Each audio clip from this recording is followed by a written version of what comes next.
Kumusta mga kaboxing? This is Boy Kalawang TV. So isang mabilisang balita lang po tayo mga idol. Kung matatandaan, nag-overweight nga po kanina itong kampiyon na si WBO World Super Featherweight Champion Emmanuel Baquero Navarrete sa kanilang naganap na official and final weigh-in ni Charlie Suarez sa San Diego, California. Dahil kung matatandaan natin kanina mga idol, sa unang attempt nga po ng kampiyon na si Navarrete sa timbangan ay tumimbang nga po ito ng 130.4 pounds at sa pangalawang attempt naman po mga idol ni Emmanuel Baquero Navarrete kung saan ipinatanggal pa sa kanya ang kanyang suot na pang-ibaba kaya tumimbang pa rin po ito sa timbangan kanina ng 130.3 pounds. Kaya sumobra pa rin po ang kampiyon ng 3 libra sa timbangan.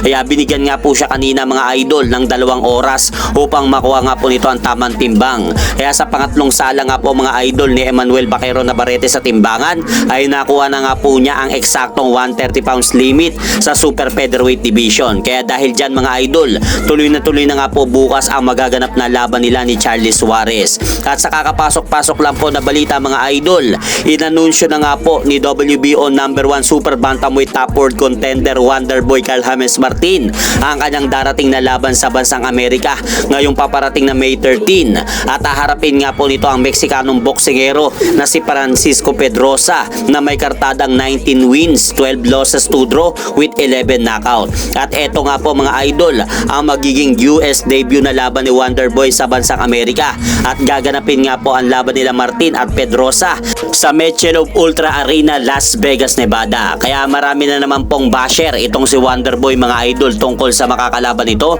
na Mexicanong boksingero na si Francisco Pedrosa dahil sobrang dami na nga po daw nitong talo sa professional boxing career nito. At hanggang dito na lang po muna ang aking update sa mga aganapan sa mundo ng boxing. At syempre mga idol, huwag nyo rin po kalimutan pakisuportahan nyo naman po muna ang ating munting channel. Maraming salamat po.